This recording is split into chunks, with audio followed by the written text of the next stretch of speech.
Chosen one, someone who left your life is about to come back without warning, and you need to be spiritually ready for that moment before it arrives. There is a movement happening right now. Someone from your past is being redirected toward your life, and how you receive that return will determine whether it becomes a blessing or a trap. Stay with these words, because what you are about to hear will bring you to that moment with clarity, strength, and the spiritual discernment you need to respond wisely. Type Amen in the comments if you believe God is preparing you for something unexpected from your past. You did not land on this video by accident, and what I am about to share is going to show you exactly why. Someone important walked out of my life without full explanation, without real closure, and for a long time I carried the questions, the doubt, and the unanswered weight of it, until one ordinary day, without any warning, they came back, and because I was not spiritually prepared for that moment, I made mistakes that took me a long time to understand and correct. What I learned from that experience is something nobody had ever taught me before. Unexpected returns require spiritual preparation, not just emotional processing, because not every return is restoration, and not every return that feels like restoration is a trap. Drop a like right now. This simple action helps carry this message to another chosen one who needs to hear it today. There is a distinction that every chosen one must develop the ability to make quickly and clearly when someone from their past reappears, and it is one of the most practically important distinctions in the entire landscape of spiritual discernment. The distinction is between a person who returns because they have been genuinely transformed and a person who returns because their circumstances have changed. One comes back with growth, with evidence of the internal work that their absence from your life gave them the space and the necessity to do. The other comes back with convenience, because whatever situation caused them to leave has shifted, because they have run out of other options, because the comfort and the familiarity of what existed between you has become appealing again in a season where other things are not working out. And the devastating reality of these two very different kinds of returns is that they arrive wearing exactly the same face. They arrive unexpectedly. They arrive with words that sound right. They arrive at moments when your guard is naturally lower than usual, when the surprise of the contact has momentarily bypassed the discernment that would normally be your first response.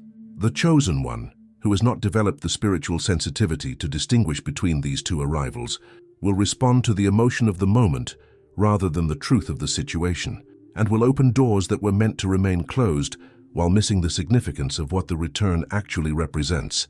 I have received returns that felt like restoration and turned out to be repetition, and I want to be honest about what that experience actually looks like from the inside, because I think the honest version is far more useful than the cautionary tale version. The person was the same, the patterns were the same, the dynamic that had ultimately been harmful or limiting was still present beneath the surface, dressed in the language of growth and change, and I've been doing the work.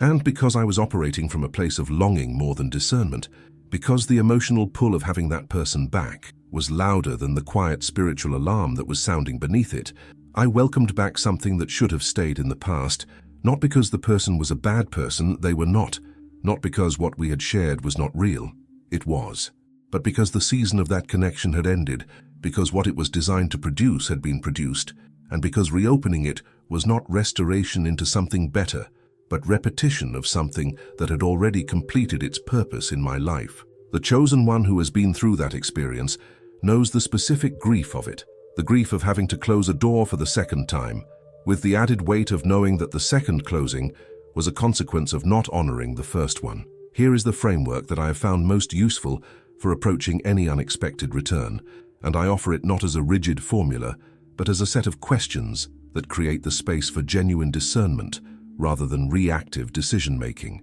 The first question is not, do I still have feelings for this person? Or does this feel right? Or even, do I miss what we had? The first question is, what has actually changed? Not what has this person told me has changed, not what I hope has changed, not what would need to have changed for this return to be what I want it to be, but what is the verifiable, observable evidence of transformation in this person's life since they left? Because words are the easiest thing in the world to produce in the first moments of an unexpected return, and genuine transformation is demonstrated not in the conversation that announces it, but in the pattern of life that preceded the conversation. The chosen one who asks this question honestly, who requires evidence rather than accepting declaration, is not being cold or unforgiving. They are being wise in the specific way that wisdom is most necessary, at the moment when emotion is most likely to override it. The longing is real. The history was real. The love, whatever form it took, was real. And none of those things need to be denied or minimized in order for the chosen one to exercise the discernment that this moment requires. You are allowed to feel the full weight of what it means to have someone significant from your past reappear in your present. You're allowed to sit with the complexity of emotions that a single unexpected message or encounter can produce.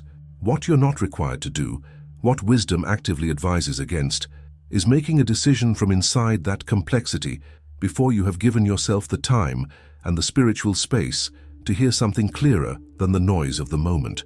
Some stories end not because they were wrong, but because they were complete.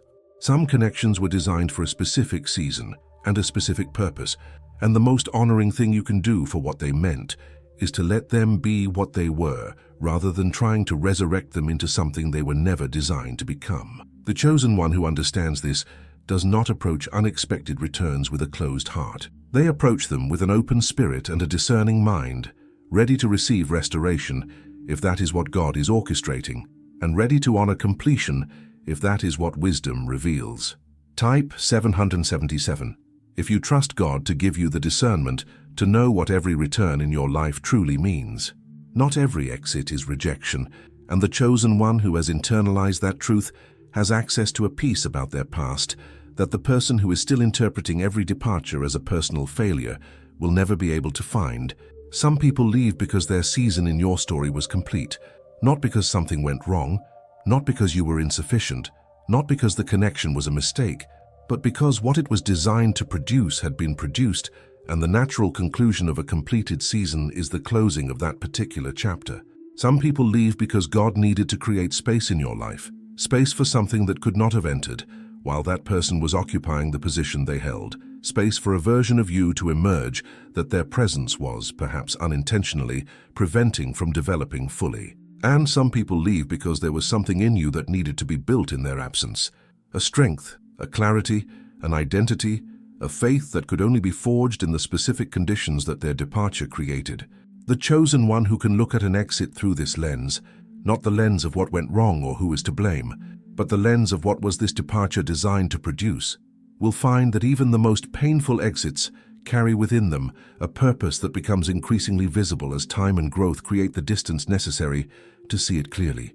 When someone important left my life at what felt like the worst possible moment, a moment when I was already navigating significant uncertainty in other areas and their departure added a weight that felt genuinely crushing, my immediate interpretation was the most personal and most damaging one available. I concluded that I had failed, that I was not enough, that something fundamentally inadequate about who I was had been recognized and responded to with exit.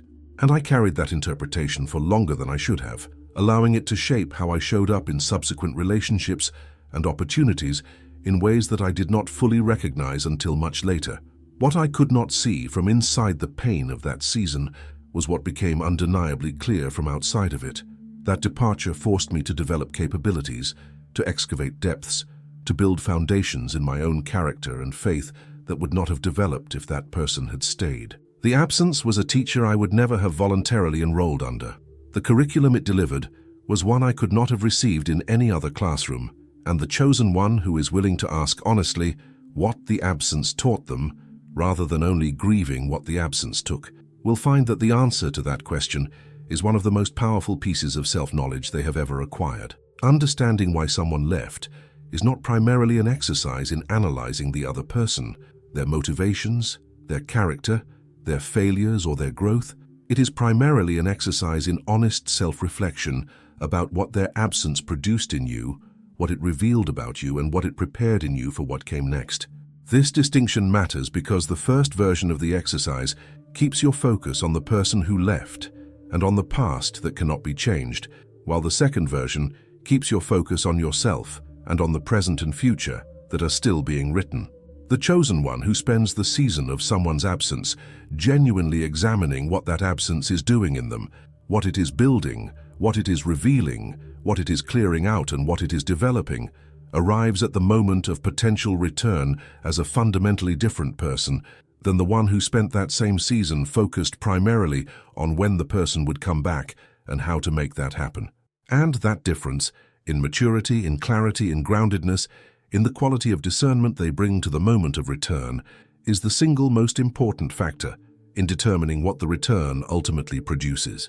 So here is the question I want you to sit with honestly, without rushing to an answer that makes you feel better before it makes you feel clearer. What did the absence of this person develop in you that was not present before they left? Not what did it take from you? That question has probably already received considerable attention. But what did it build? What strength emerged that needed the pressure of their absence to form? What clarity arrived that could not have arrived while they were present? What version of yourself showed up during their absence that you had not met before? And what does that version of you know about life, about faith, about your own capacity that the previous version did not? Because the answer to those questions is not just personally meaningful, it is strategically relevant to what you are about to face. The chosen one who knows what the absence produced in them arrives at the moment of return with something the returning person has never encountered before, a version of you that was forged in their absence and that carries a clarity and a strength that changes everything about how this next chapter can unfold. Unexpected returns almost never arrive with the dramatic staging that the emotional weight of the moment deserves. They do not come announced by significant build-up, by a carefully prepared conversation, by a formal acknowledgement of the time that has passed and the weight of what is being reopened. They arrive in the most ordinary packaging imaginable, a message that appears between two other completely unremarkable notifications on a Tuesday afternoon, a casual encounter in a place you frequent without any reason to expect that particular intersection, a mention of the person's name by a mutual connection who had no particular intention behind the reference, but whose words land with a weight that is entirely disproportionate to the casualness with which they were delivered.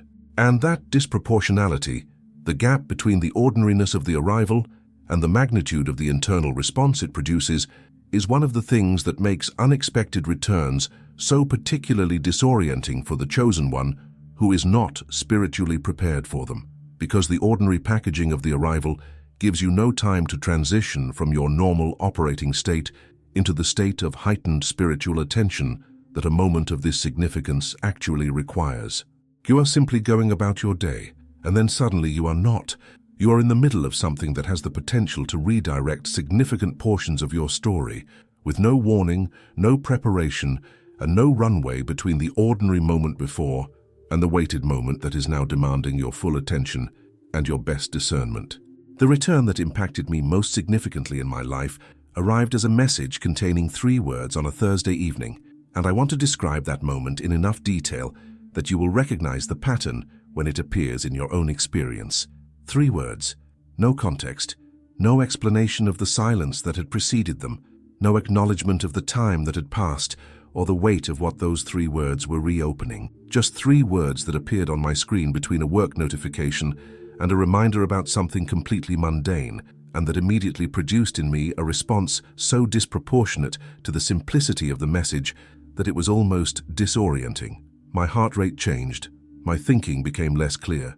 Everything I had believed I had processed and released during the absence suddenly revealed itself to be significantly less processed and released than I had been telling myself. And because I was not spiritually prepared for that moment, because I had not done the interior work of genuinely surrendering my expectations about that relationship before it reappeared, I spent the next several days in a state of emotional reactivity that was not the ideal condition from which to make decisions about something as significant as what that return represented. The chosen one who has done the interior work before the return arrives will still feel the emotional impact of the moment, but they will feel it from a place of groundedness rather than from a place of unresolved longing, and that difference changes everything about the quality of discernment available to them in those critical first hours. Here is what the chosen one needs to understand about the form an unexpected return will take, because understanding it in advance is one of the most practical forms of preparation available. The simplicity of the arrival is not an indication of the significance of the moment. It is simply the nature of how these things move in the real world, where significant spiritual moments are rarely accompanied by the kind of external signals that would help us recognize their weight before the emotion has already arrived. A message is just a message until it isn't. An encounter is just an encounter until it carries the specific charge of something that was unfinished. A name mentioned in passing is just a name until it lands in the specific way that only that name lands for you, in that moment, with that history attached to it. The chosen one who knows this in advance will not be caught completely off guard by the simplicity of the packaging, because they will have developed the spiritual sensitivity to recognize what is actually happening beneath the surface of a very ordinary-looking moment. They will feel the weight of it immediately, and because they are prepared, they will respond to that weight not with panic or with the kind of immediate emotional reaction that bypasses all discernment, but with the calm intentionality of someone who knew this moment was a possibility and did the work of preparing for it before it arrived. You cannot control when someone from your past decides to reappear. You cannot control the form their return will take, the timing it will choose, or the circumstances that will surround it when it arrives. What you can control, completely, exclusively, and with enormous consequence for everything that follows, is the spiritual and emotional state you are in when that moment comes.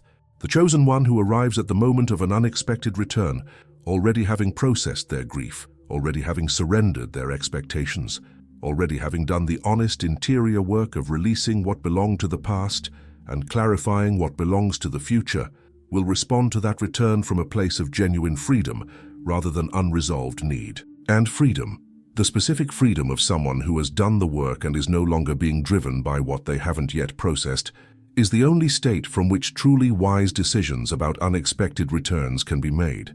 Everything else produces reactions. Freedom produces responses.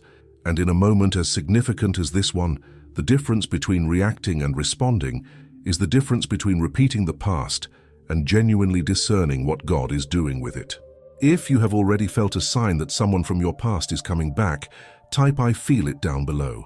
The first hours after an unexpected return are the most spiritually dangerous hours in the entire arc of the experience, and they are dangerous for a specific reason that has nothing to do with the person who returned, and everything to do with the neurological and emotional state that the surprise of their return produces in you. Surprise, by its nature, bypasses the prefrontal cortex, the part of the brain responsible for measured evaluation, long-term thinking, and the kind of discernment that weighs present feeling against accumulated wisdom.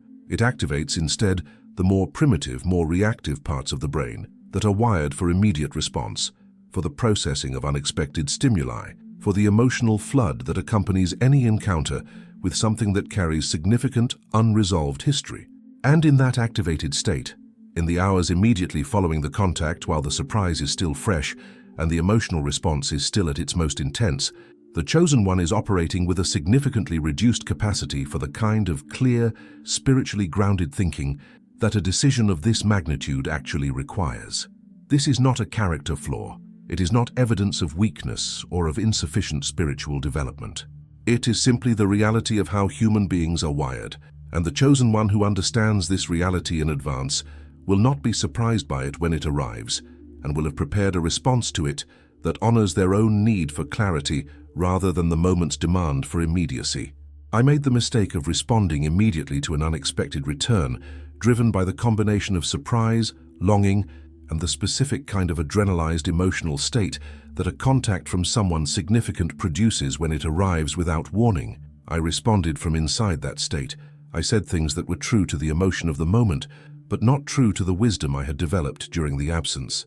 I made gestures that the calmer, more grounded version of me, the version that emerged 3 days later, once the initial emotional flood had subsided, would not have made, or would have made very differently, with very different framing and very different implications. And I watched in the days that followed as the consequences of having responded from inside the reactive state, rather than from inside the grounded state, played out in ways that required significant time and effort to navigate. The lesson I took from that experience is one I have never forgotten and have shared with everyone who has come to me navigating a similar moment. The most powerful response you can give in the first hours after an unexpected return is not a word. It is intentional silence. Not cold silence, not punishing silence, not the silence of someone who is playing a strategic game, but the wise, deliberate, spiritually intentional silence of someone who knows that they need to exit the reactive state before they enter the responsive one. Intentional silence in the immediate aftermath of an unexpected return is not a strategy. It is a spiritual discipline, and understanding the difference between those two things is important. Our strategy is designed to produce a particular outcome in the other person, to make them wait, to create uncertainty, to manage their perception of you. A spiritual discipline is designed to produce a particular outcome in you, to create the space necessary for the emotional flood to settle, for the initial reactivity to be replaced by genuine clarity, for the voice of God to become audible again in a moment when the noise of emotion has temporarily drowned it out. The chosen one who takes this space is not being unkind to the person who returned. They are being deeply kind to themselves and ultimately to the interaction by ensuring that when they do respond, they respond as the version of themselves that was built during the absence, rather than as the version that existed before it. You owe no one an immediate answer to an uninvited return. You owe yourself the space to arrive at an honest one. And that space, even if it is measured in hours rather than days, is one of the most important gifts you can give to a moment that deserves your best discernment, rather than your fastest reaction. So what does that intentional silence actually look like in practice for the chosen one who is in the middle of those first disorienting hours after an unexpected contact has arrived? It looks like resisting the pull to respond before you have prayed. Not a perfunctory prayer that serves as a formality before doing what you already decided to do, but a genuine, honest, open-handed conversation with God in which you lay out exactly what you are feeling, exactly what you are tempted to do, and exactly what you are asking for clarity about. It looks like giving yourself permission to feel the full weight of the emotional response without acting from inside it, to acknowledge the longing, the confusion, the hope, the fear, all of it, without treating any of those feelings as instructions.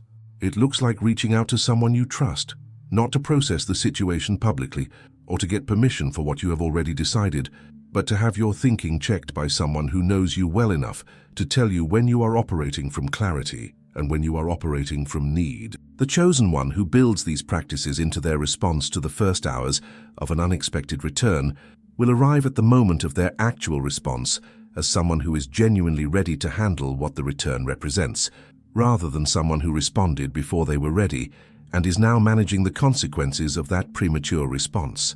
Spiritual discernment is not a vague feeling that arrives automatically for those who are sufficiently faithful or sufficiently spiritual. It is a developed capacity, built through consistent prayer, through honest engagement with the Word of God, through the accumulated experience of having navigated enough significant decisions to recognize the difference between the voice of God and the voice of your own longing dressed in spiritual language. And when it comes to unexpected returns, this capacity is not a luxury or an optional enhancement to an otherwise adequate decision-making process. It is the primary tool available to the chosen one for distinguishing between a divine restoration that deserves to be received and a familiar pattern that deserves to be recognized and declined, between a genuinely new chapter in a relationship that God is redeeming and a repetition of an old one that feels new because time has passed and the emotional edge has softened. The chosen one who approaches an unexpected return without developing this discernment first is navigating one of the most emotionally charged situations a human being can face with their most unreliable instrument, their feelings, in an activated state, rather than their most reliable one. And the consequences of that navigation error are rarely minor, because the decisions made in the absence of discernment at moments like this have a way of compounding in directions that are very difficult to reverse once they have been set in motion. Over time, and through the specific education of having gotten this wrong enough times to understand what getting it right actually requires, I developed a set of questions that I now ask myself before making any significant decision about an unexpected return. I want to share them with you not as a formula that produces automatic answers, but as a framework that creates the conditions for honest discernment to emerge. The first question is, what is the verifiable evidence of change in this person or situation since the last time we were connected? Not what they have told me, not what I hope is true, but what the observable pattern of their life demonstrates. The second is, what does this return move me toward or away from in terms of who God has been calling me to become during the absence? Does it accelerate that becoming, or does it create tension with it? The third is, the peace I feel about this return. Is it the peace that passes understanding, the kind that remains steady even when the decision it accompanies is difficult, Or is it the relief of emotional resolution, the specific comfort of having someone familiar back in a season that has felt lonely? These questions do not produce instant answers. They produce honest conversations with yourself and with God that, over time, generate the clarity that the moment requires. The peace of God is one of the most misunderstood and most frequently misidentified spiritual experiences in the Chosen One's toolkit, and getting clarity on what it actually is becomes critically important when navigating an unexpected return. Because the emotional relief of having someone significant return to your life can feel, in the moment, almost indistinguishable from the peace of God. It produces a similar reduction in anxiety, a similar sense of things settling, a similar feeling that something that was wrong has been made right. But these two things are fundamentally different in nature and in what they indicate. The peace of God is not dependent on circumstances being favorable. It is the specific inner stillness that remains present even when the decision it accompanies is difficult, even when it requires sacrifice, even when the path it points toward is not the emotionally comfortable one. Emotional relief, by contrast, is entirely circumstance-dependent. It arrives when something uncomfortable changes, and it evaporates when circumstances shift again. The Chosen One, who has learned to distinguish between these two experiences, who can honestly identify whether what they are feeling is genuine spiritual peace or emotional relief performing a spiritual peace, has one of the most powerful discernment tools available for navigating any unexpected return with wisdom rather than reactivity. Here is the most honest thing I can say about discernment in the context of unexpected returns, and I offer it because I think the Chosen One deserves honesty more than they deserve comfort in this particular moment. True discernment will sometimes tell you things you do not want to hear. It will sometimes confirm that the return you were hoping was a divine restoration is actually a familiar pattern wearing new clothing. It will sometimes reveal that the door you most want to open is the one that needs to remain closed, not permanently, not as punishment, but because what is on the other side of it is not aligned with where God is taking you in this next season. And the Chosen One, who has done the interior work, who has genuinely processed the grief, genuinely surrendered the outcome, genuinely arrived at the place of freedom rather than need, will be able to receive that revelation and act on it, even when it is painful, because they are no longer making decisions from inside the need for the return to be what they want it to be. They are making decisions from inside a freedom that allows them to hear what God is actually saying, rather than what their longing is hoping He will say. That freedom is the goal of all the preparation, and it is the state from which every wise decision about an unexpected return must ultimately be made. When the Chosen One responds to an unexpected return from a place of genuine spiritual clarity rather than emotional reactivity, something shifts in the entire dynamic of the interaction that is immediately perceptible even if it cannot be immediately articulated. The quality of the response itself communicates something that words alone could not convey. It communicates that the person on the other side of this return is not encountering the same version of you that existed when they left. They are encountering someone who has been somewhere in their absence, who has done something with the time and the difficulty of that season, who has arrived at this moment carrying a groundedness and a clarity that was not present before. And that communication, delivered not through explanation but through the simple quality of how you show up in the first moments of re-engagement, changes the terms of the interaction in a fundamental way. It shifts the power dynamic, not in the sense of manipulation or strategy, but in the sense of genuine personal authority. The specific authority that belongs to someone who is operating from a place of wholeness rather than need, from a place of discernment rather than reactivity, from a place of freedom rather than the particular vulnerability of someone who has been waiting and hoping for exactly this moment without fully acknowledging that they were doing so. The time I responded to an unexpected return with genuine wisdom, after having gotten it wrong in previous situations in all the ways I have already described, was one of the most quietly significant experiences of my adult life. Not because the outcome was what I expected or hoped for. In fact, the outcome was not what I had imagined it would be, and navigating the gap between what I had hoped the return represented and what wisdom revealed it actually represented required its own process of grief and adjustment. But what made the experience significant was something that had nothing to do with the outcome and everything to do with who I was throughout it. I did not betray what the absence had built in me. I did not collapse back into the patterns and the needs and the identity of the version of me that existed before the departure. I showed up as someone who had genuinely grown, who had genuinely processed, who was genuinely operating from freedom rather than need, and that showing up, regardless of what it produced in the other person or in the situation, produced something in me that I have carried forward into every significant relationship and every significant decision since. The chosen one who responds wisely to an unexpected return does not always get the outcome they hoped for, but they always get something more valuable, the confirmation that who they have become during the absence is real, is stable, and is not something that even the most emotionally charged moment can undo. Responding with wisdom does not mean responding with coldness, with calculated distance, or with the kind of emotional unavailability that protects you from vulnerability by ensuring that nothing can actually reach you.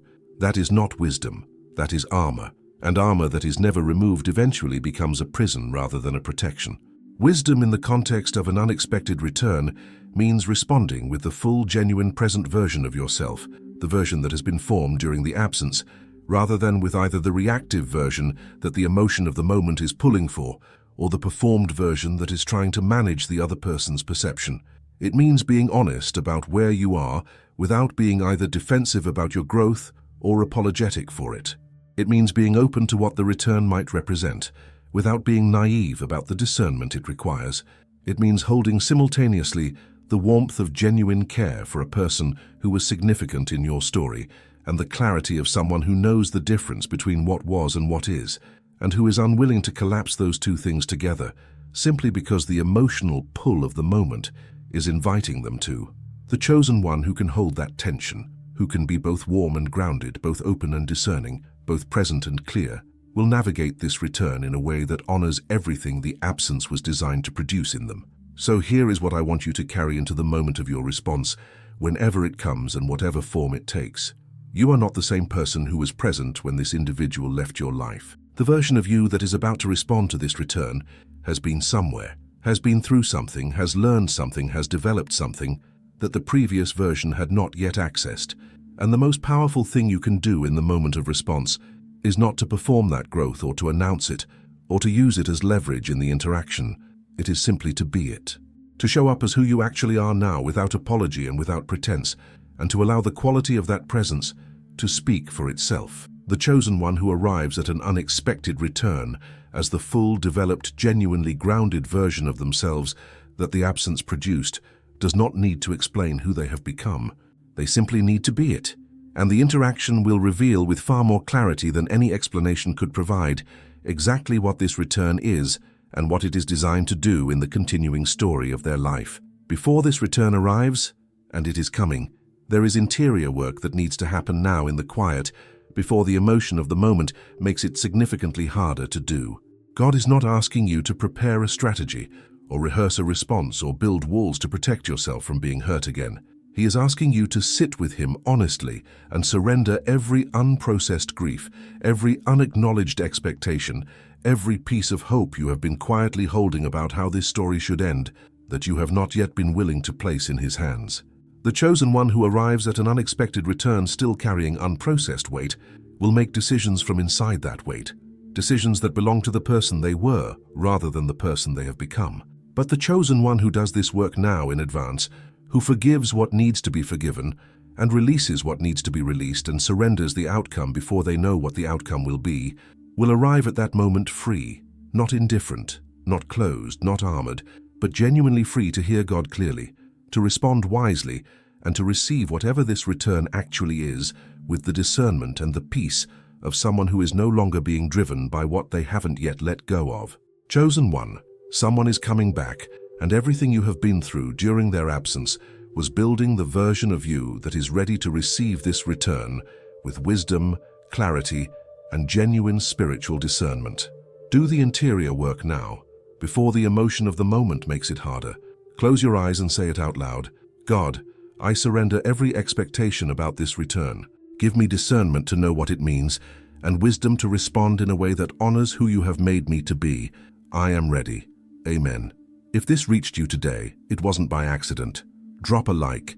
It helps this word find another chosen one who needs to be spiritually ready for what is coming back into their life. Subscribe and turn on the bell, What's coming next is for those ready to navigate every unexpected return and every new season with spiritual clarity and purpose. One word. Tell me what you felt. I read every single one,